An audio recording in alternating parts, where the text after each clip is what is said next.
Wang Yi et la ministre autrichienne des Affaires étrangères ont déclaré vouloir approfondir les relations bilatérales.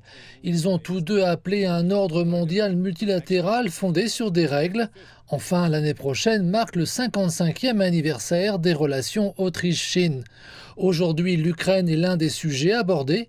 Les deux parties se sont accordées sur la nécessité d'un cessez-le-feu. Par ailleurs, le Chinois Wang Yi a souligné l'importance du principe d'une seule Chine. Mais au-delà de ces sujets de la sécurité, un point majeur à l'ordre du jour était bien sûr le commerce.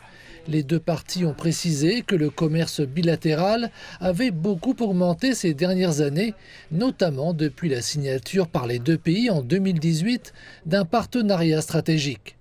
Depuis lors, la Chine est devenue l'un des plus grands partenaires commerciaux de l'Autriche, en particulier pour les secteurs autrichiens de la machinerie et de l'automobile très importants dans ce pays et en difficulté, tout comme dans le reste de l'Europe.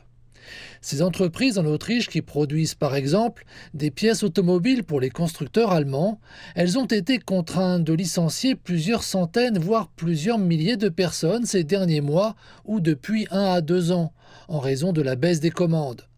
Davantage de commandes venant de Chine, plus d'investissements venant de Chine serait très important pour l'économie autrichienne qui est en récession depuis 2 ans.